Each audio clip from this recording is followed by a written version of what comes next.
Okay, a few notes on the assembly of this bike. Number one, the spacers that I was on about don't actually exist. There's two on each of these studs. There is no spacers in between the chassis here, here and here. This one in particular is quite close to this plastic or nylon molding, so that it's well supported anyway. It doesn't need a spacer, and the others are similarly located, so it's been difficult to pop in a spacer, and I don't think there's any advantage in actually fitting one. Another thing I wanted to just note with the assembly is the motor position. The position is not actually facing up. The leads aren't actually facing up towards, if you remember, it was a cable tie here and it would double back these wires. They actually come out the bottom into this gap here. You can put this one in any quarter position, you see, so you could have them facing up here, but it was this here was interfering with this lug here. So that's the position to mount the motor, rotation wise. And then the next thing, the slots here on the mounting bolts actually allow you to adjust the mesh of the gear. Now you do need perceptible backlash. It's very little there, but it is a definite amount of backlash there, or else you'll get premature wear of especially the nylon gear.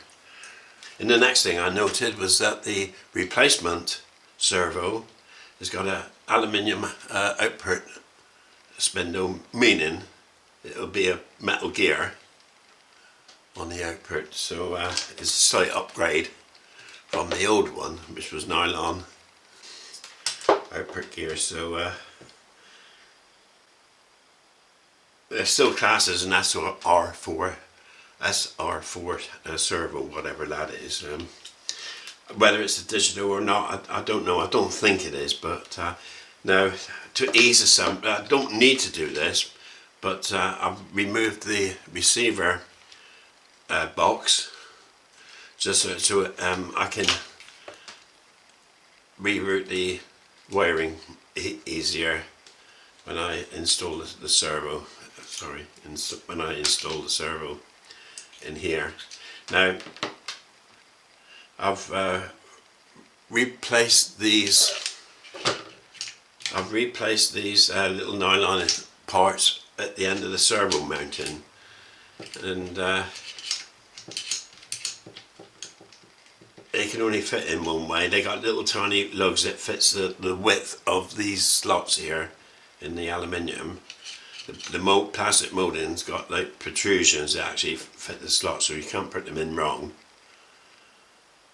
Well, not unless you force them. So that being mounted, I can now replace the servo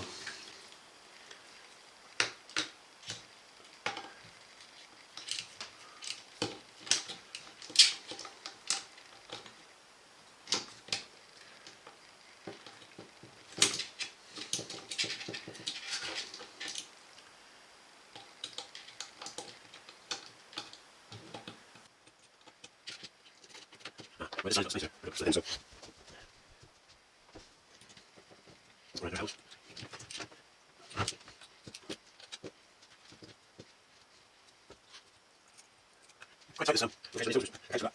missing and that's missing the holes first. Try to force the line screws up. If it goes together, the holes together, find margin. Small margin. Here, that's it. Not too bad, it's not too bad. Let's just move on the servo itself.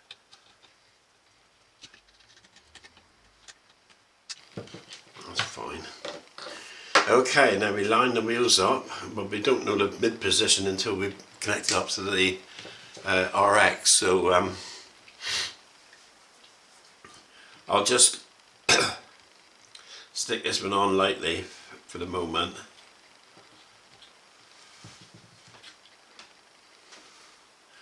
I'll stick the output arm on lightly just to hold it in place. So what I'm going to do, I'll put it back together again. After realising that the drive motor was okay, basically is okay. So I've rebuilt the bike again. So what I'm going to do at this point in time is the steering trim. The steering trim's up here, so it's in the centre. Good. Up in the centre. Right now, I want to connect the servo to the... Oh, go, I can't remember which. Channel 1 steering on it, channel 1. And right out on it. And next one, then, into it. No, that makes sense. I'll turn the transmitter on. Connect the servo. Power. Okay, so yeah, I was right with the steering.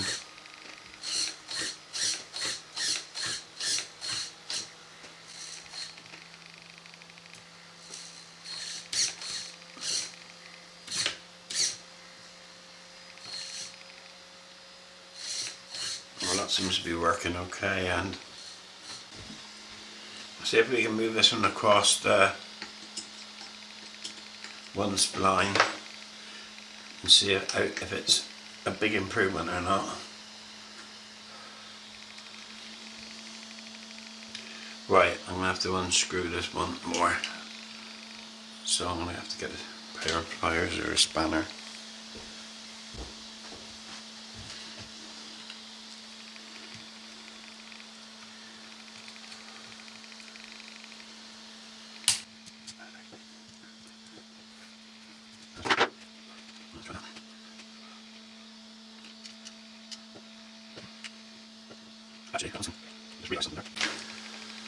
I can actually adjust this rod without taking it off, but now that's more or less spot on there, I would say. I'm happy with that. I've got trim both ways, and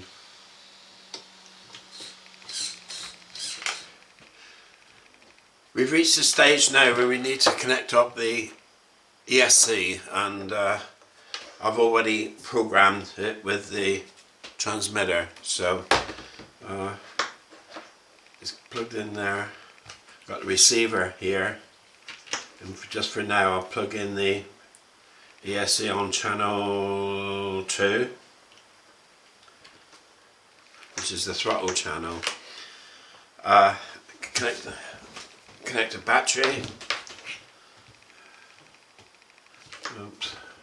Yeah, connect the battery, because the gyro isn't connected yet. So I'll turn on the transmitter.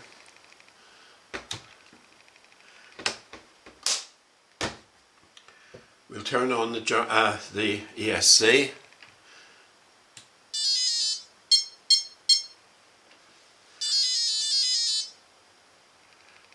Right. It's a gravelly sound coming from the drive chain. I'm not entirely happy with that. It could be the gears.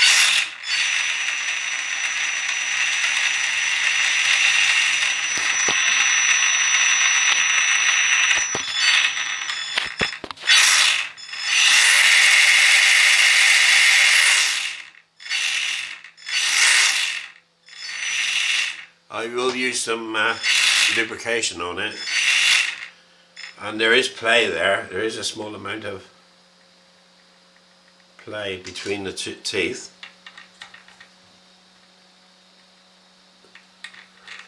I would say pretty reasonable amount of play, not too much, not too little. That should be as quiet as it gets. I can't remember it being this quiet. So, sorry, I can't remember it being this noisy. The only thing I can do is push ahead. What I'm going to do off camera is actually glue this one into its location, glue the ESC into its location here with 3M double-sided tape. Glue in the on-off switch for the ESC, and then add the chain. We're going to pop the chain on. It's a little bit fiddly, but it's straightforward, but just a little bit fiddly, so I'll do that off camera. Okay, an update on the bike. I've tied the three phases in from the to the motor with a cable tie around the top as it was originally. I've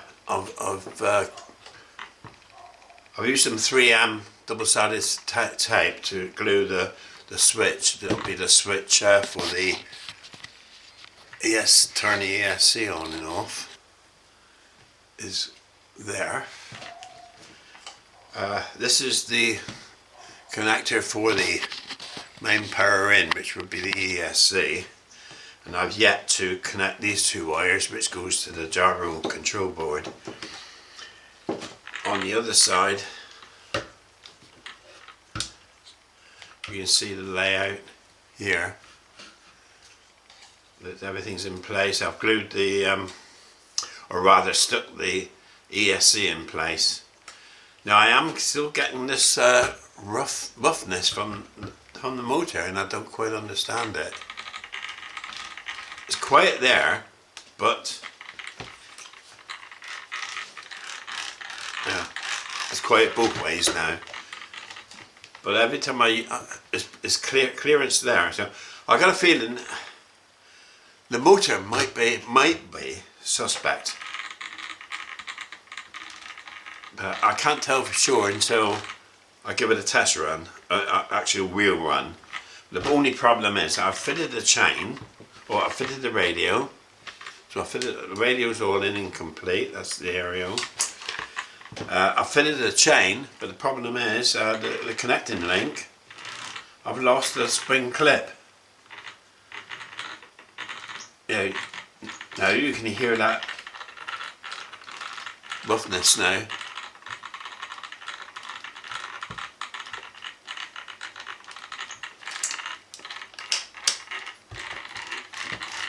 And I don't know what that is. I don't know if it is the motor, in fact. Well, I ain't going to buy a motor just on the off chance, because it's £30, 30 something pound. So what I'm going to actually do is give it a test. I've had to buy another chain because I can't just buy the clip. The clip obviously goes, as you can see, goes on there. That's a joining piece. A shame really, because I put it somewhere safe, and that was then last time I saw it. So basically it should be runnable.